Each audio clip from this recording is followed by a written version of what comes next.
قضى ربك ألا تعبدوا إلا إياه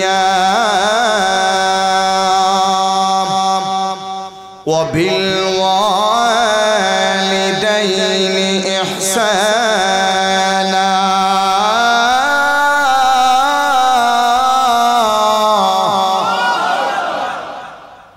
আমার আল্লাহ বললেন ওরে বান্দা ভালো করে শোনো আমি আল্লাহর পক্ষ থেকে আদেশ হলো এ মুসলমান গোলামি করবা কার আর একটু শুনে বলেন কার ওরে বান্দা শোনো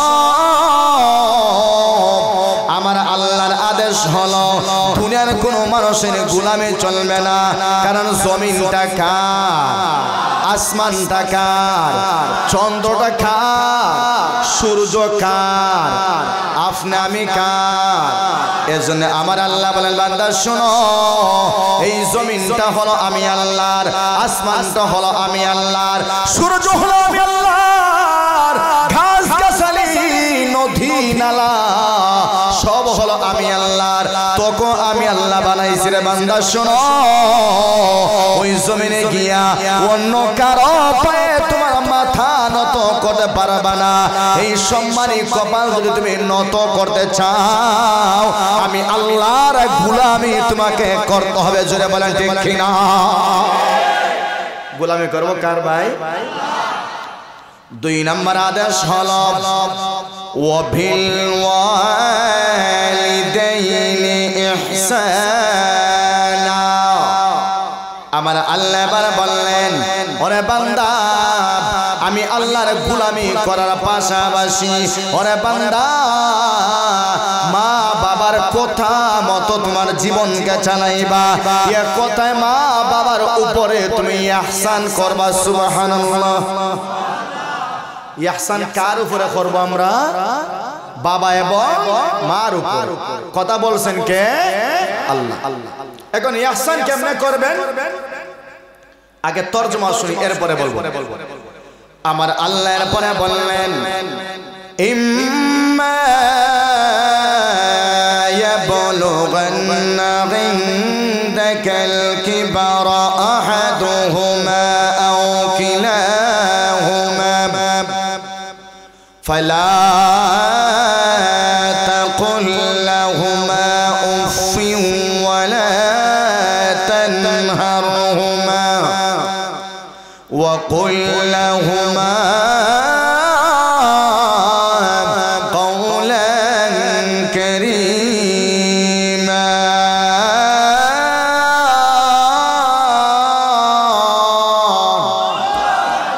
আমার আল্লাহ এবার বললেন ওরে বান্দা ভালো করে শোনো ইম্মা ইয়াবলুগান্না ইনদাকাল কিবারা আহাদুহুমা আও কিলাহুমা তোমার সামনে তোমার বাবা অথবা মা দুজন অথবা একজন যদি বার্ধক্য উপনীত হয়ে যায় অথবা বুড়া হয়ে যায় এক কথায় তোমার সামনে তোমার বাবা বুড়া তোমার মা বুড়া আমার আল্লাহ এবার বললেন ওরে বান্দা শোনো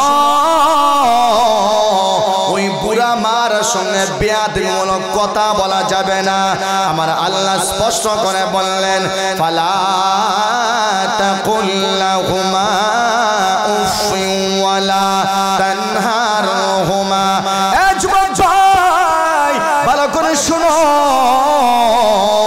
আজকে তোমার হাতের শক্তি আছে তোমার বডির শক্তি আছে এবার তোমার পায়ের পাওয়ার আছে চোখের পাওয়ার আছে শরীরের টাকা আছে ওরে বান্দা শুনো আমার আল্লাহ স্পষ্ট করে বললেন সাবধান বাবা মাকে এমন কথা বলা যাবে না যেই কথা বললে বাবা এবং মা উফ শব্দ বলে অথবা এমন বিরক্তিকর কথা তুমি নিজেও বলতে পারবা না অথবা বাবা মা বুড়া হয়ে গেছে তাদের হাতে কাম করে না পায়ে কাম করে না মাথায় কাম করে না একটা জিনিস না বুঝলেও বারবার বুঝার জন্য বুড়া বাবা বলেনি কথা জোরে হই না বাবা মাথায় কাজ করে না, একটা জিনিস জিজ্ঞাসা, ও আমার বাবা এটা কি?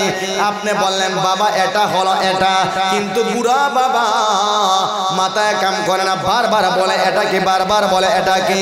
আমার আল্লাহ এবার বললেন ফালা তাকুল লাহুমা উফিন ওয়ালা তানহারহুমা, এক কথায় বিরক্তি প্রকাশ করা যাবে না এবং বাবা মাকে দমক দেওয়া যাবে না, ঠিক কিনা?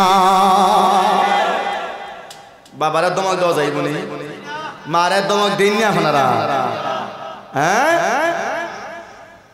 ফালা তাকুল লাহুমা উফি ওয়ালা তানহারহুমা, এক কথায় আল্লাহর নিষেধ, এমন আচরণ করবা না যে আচরণে বাবা উফ বলে অথবা মা উফ বলে, অথবা তুমিও এমন বাবা বুড়া মানুষ এমন কিছু করছে ওই কথার কারণে তুমি নিজেও বাবার সামনে উফ বলিও না, বললে বাবা কষ্ট পাইবে। কথা জোরে বলেন ঠিক কিনা?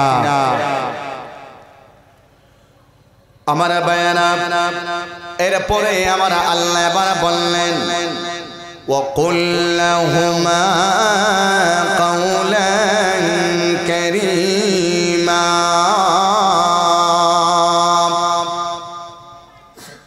এ মুসলমান ভাই ভালো করে শুনো, আমার আল্লাহ স্পষ্ট করে বললেন এ বান্দা ভালো করে শুনবা, বাবা মার সঙ্গে নম্র ভাষায় কথা বলবা, বাবা মার সঙ্গে সম্মানজনক ভাষায় কথা বলবা।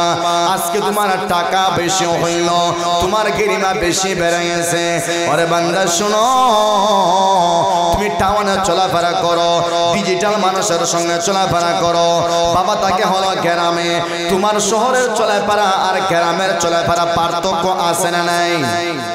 এ মুসলমান ভাই ভালো করে শুনবা, তুমি শহর থেকে এবার গ্রামে আসলা, আসিয়া বাবার সঙ্গে এমন ভাষায় কথা বলা যাবে না যে ভাষা বাবা বুঝে না। কথা শুনে বলেন ঠিক কিনা? ওরে বান্দা শুনো, আমার আল্লাহ বললেন বাবার সঙ্গে নম্র ভাষায় কথা বলো, বাবার সঙ্গে শালীন ভাষায় কথা বলো, বাবার সঙ্গে ভদ্র ভাষায় কথা বলো, বাবার সঙ্গে নম্র ভাষায় কথা বলো। এক কথায় যে ভাষা বাবা বুঝে, যে ভাষা বুঝতে বাবার ভালো হয়, এরকম ভাষায় কথা বলো। এজন্য আমার আল্লাহ বললেন ওয়াকুল লাহুমা কাওলান কারীমা, ওরে বান্দা শোনো, তোমার বুড়া বাবা বুড়া মার সঙ্গে সম্মানজনক ভাষায় কথা বলো। সুবহানাল্লাহ কইবানি? সম্মানজনক ভাষায় বাবা এবং মার সাথে কথা বলা। অসম্মানজনক ভাষায় কথা বলা যায় না। আজকে আমাদের দেশের যুব সমাজ, হ্যাঁ, আল্লাহ যদি তারারে হেদায়েত না দেয় তাইলে তারার হেদায়েতের আর কোন রাস্তা আছে ভাই? হেদায়েতের রাস্তা আছে না আপনারা? হ্যাঁ, যদি আল্লাহ আপনার হেদায়েত না দেয়, আজকে আপনারা এখানে ওয়াজ আইছেন, কালকে যদি বড় ঢোকা গান হয় সব সাফ হয়ে যাইবে। কথা জোরে হয় না? হাসান আমি সাফ হইলাম, সব যাইবা, নিজেও নাচবা। কাজেই বললাম আল্লাহ যদি আপনার হেদায়েত না দেয়, হেদায়েত আমাদের হাতে না। আমরা দোয়া করতে পারি আল্লাহ গ্রামের যুব সমাজগুলোকে আপনি পাক্কা হেদায়েত দিয়ে দাও। জুড়ে হয় না আমিন? পিছনে আমিন কইছেন নি? ও পিছনে আমিন কইছেন নি? এরা আমিন কইতো না, কারণ কবুল হয়ে গেলে কিন্তু নাচ গানও যাইতে পারতো না, আর বেরিন নাচ দেখতে পারতো না। হাসান মিসা তবান করে বলেন আলহামদুলিল্লাহ। শুকরিয়া আদায় করলাম খার ভাই, আল্লাহর শুকরিয়া আদায় করা দরকার আছে না নাই? আল্লাহ আমারে বাঁচায়, আল্লাহ আমারে মারে, আল্লাহ আমারে খাওয়ায়, আল্লাহ আমার রিজিক দাতা, সমস্ত বিপদ থেকে আমাদেরকে বাঁচায় কে? কাজে ওই আল্লাহর শুকরিয়া আদায় করতে পারবো না? আলহামদুলিল্লাহ।